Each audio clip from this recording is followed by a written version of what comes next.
Welcome to the in-service training for Frederick Firestone's new 2019 Ford F450 XLT ambulance. We'll start out by reviewing the cabinets here. We're on the driver's side front. This cabinet holds your House O2 cylinder. We've got three webbing straps that hold the cylinder in place, along with a metal collar. Straps will have to be undone and the metal collar removed to get the tank out. You have your triage kit hanging on the door, a chemical spill cleanup kit, a bio backpack, holds some quick hazmat supplies in it. You have 2 PFDs, a throw bag, and 2 Swiftwater helmets. Cabinet above this won't be accessed by personnel on a day-to-day basis. Up here is the suction pump for the inside suction and the inverter. In the event that your inverter trips, this is where you'll have to reset it. Next, we have the driver's gear compartment. In here we have 2 fire extinguishers, a water can, and a bicarb extinguisher. You have the SCBA pack, a set of irons, a thermal imaging camera charger, and then on the side wall here, if we come around, is a lock box that contains Knox box keys. Moving on, this ambulance is unleaded. This is the fill site for it. Ambulance is equipped with a hydraulic load leveling system. When the back doors on the ambulance are opened, the back part of the ambulance drops and squats down to make loading the patient easier. The back gear compartment, a little bit more room here. A tray for your gear, an axe, and an SCBA. Moving around to the back side of the ambulance, the 2 doors in the back that load and unload the patient.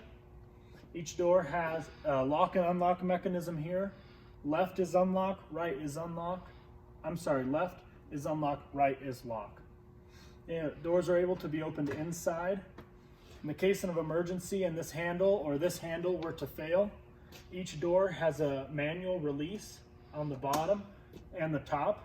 If we manually close the keeper here, you can see that when we depress this down, it opens.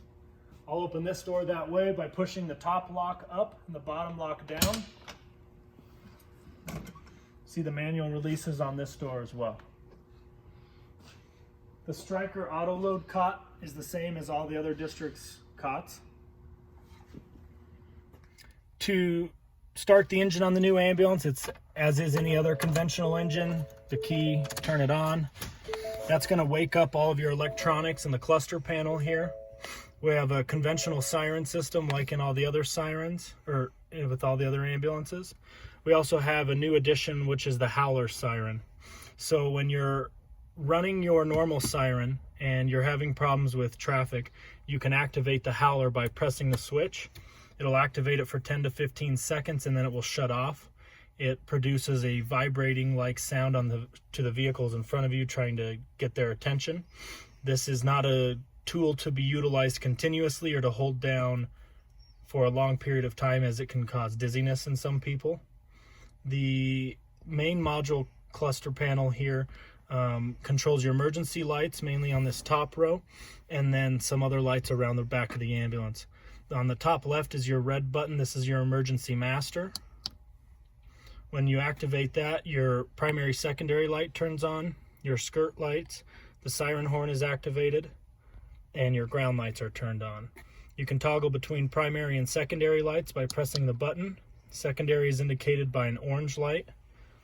Pressing it one more time turns your primary and secondaries off altogether. Press it one more time and your primaries come on again. The Opticom is toggled when the transmission is in gear. Press the emergency master again to shut everything off. Your ground lights can be turned off. Your module master turns everything on in the back of the ambulance in the patient care compartment. This can also be toggled from the back. Rear dome lights can be toggled from the front. Your left scene, right scene, front flood, left flood, and right flood can all be turned on from the control panel as well.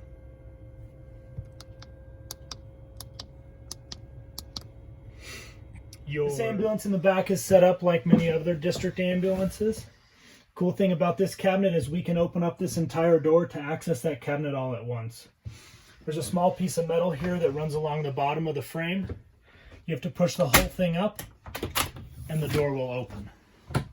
When closing this, the same process is repeated, but you have to make sure, see how it opens, that you press along this bar to get it to lock again. Each cabinet is opened on the side. These are also locks. They depress down and the clamp opens and they slide open. That goes for all the cabinets in this ambulance. Your top shelf is adult airway oxygen or oxygen administration, and the bottom shelf is pediatric oxygen administration. The left side, we have extra intubation supplies, suction catheters, BLS, OPAs, and NPAs, extra suction tubing, and then an extra intubation kit. Right below these two cabinets, we have extra monitor equipment. In here we have monitor paper, chest razors, disposable pediatric SpCO2 cables, extra combo pads with electrodes, and an extra monitor battery.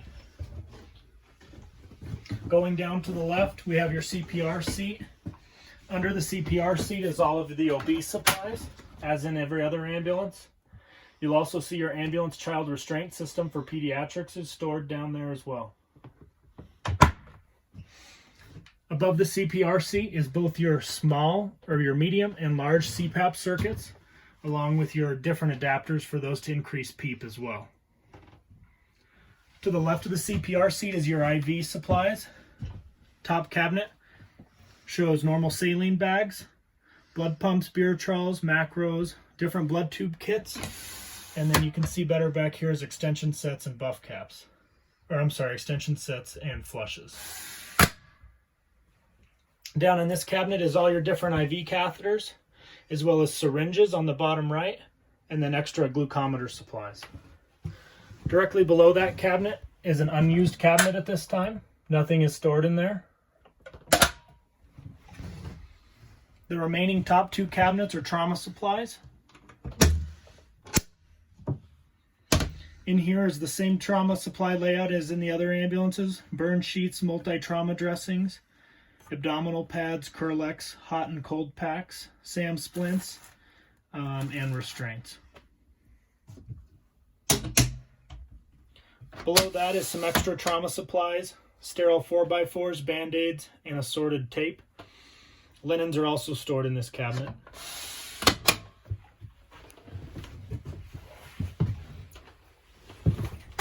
Moving back to the end of the bench seat, we have a pass-through cabinet into the backboard compartment where both C-collar bags are accessed from the inside of the ambulance. Above the bench seat, we have the bag with all of your sizes of blood pressure cuffs.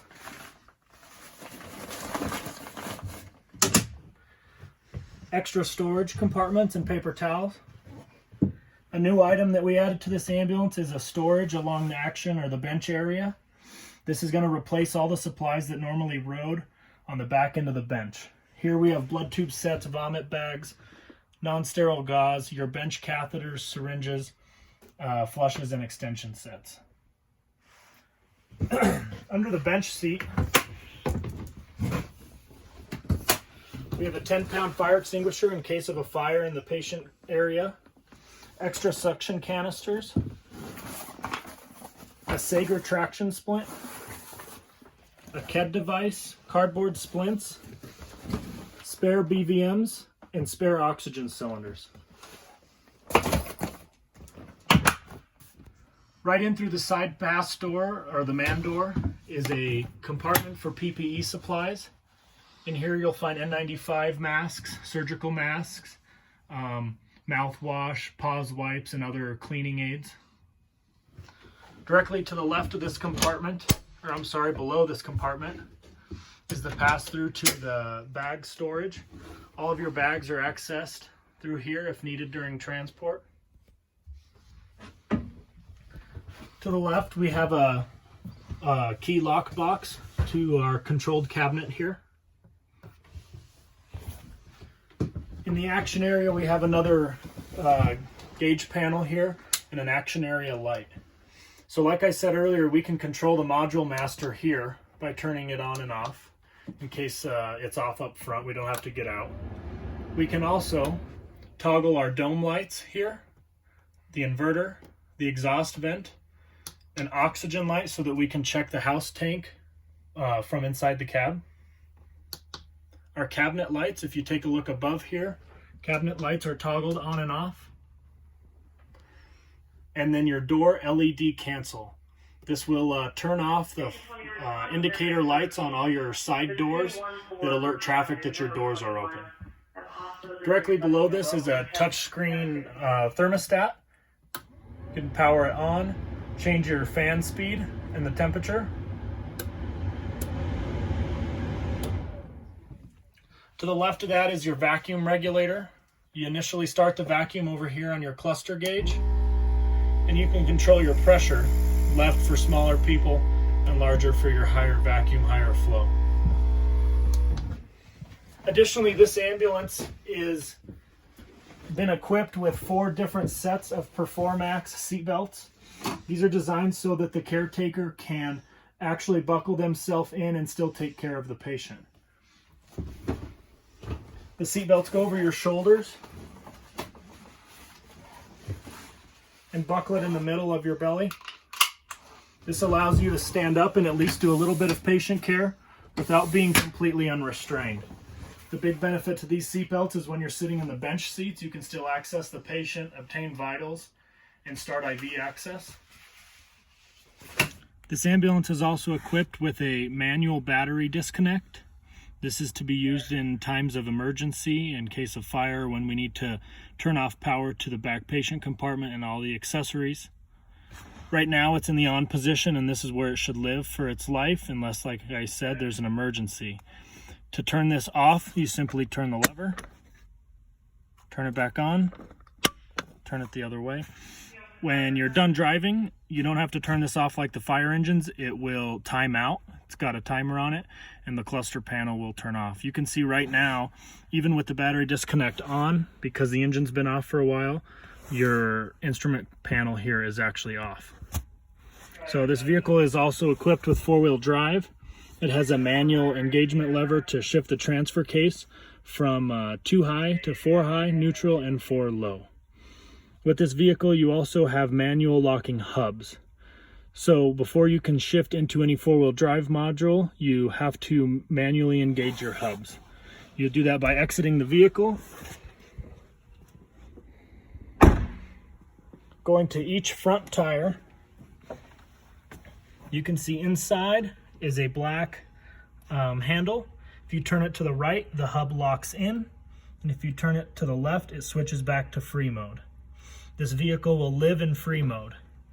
On a day when we're expecting heavy snow or storms, when you may anticipate using 4-wheel drive, you'll simply reach in, turn your hub to the right, and engage the hub. The same process will need to be completed on the other side. So for example, it's a snowy day.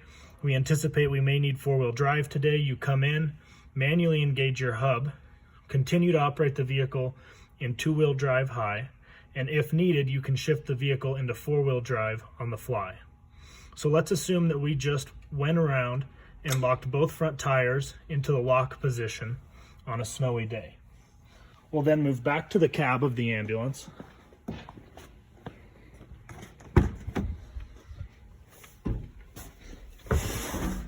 And pretend we're driving right now, and we're going to need to switch into 4-wheel drive high. You simply let off the accelerator, pull back, and the vehicle is now in 4-wheel drive high. To switch from 4-wheel drive high to 4-wheel drive low, the vehicle must come to a complete stop, place the transmission in neutral, depress the brake, and shift into the neutral position on your transfer case selector.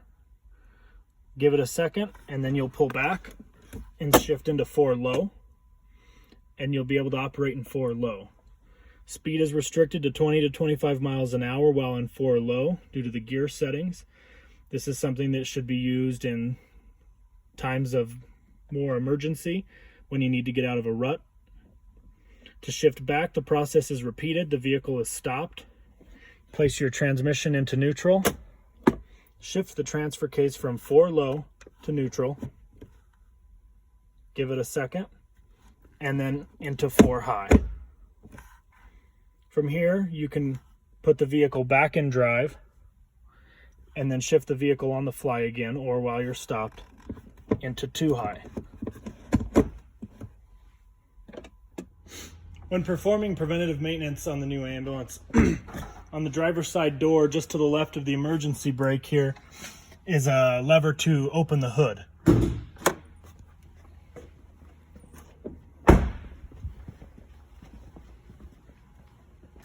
Right above the Ford sign is a mechanism under the hood. If you slide that to the left, the hood will open up. On the right side, the yellow dipstick here is for the engine oil. There's another yellow dipstick on the left side of the engine. That's for transmission fluid. It says it on the dipstick. Starting over here with the blue cap is your windshield washer reservoir, your power steering fluid, engine coolant reservoir, and brake fluid. A new feature on this ambulance is a secret lockout switch. If you come to the right of the license plate and reach in just up on the left side is a switch. If you push it to the left, it unlocks all the doors on the engine or on the ambulance.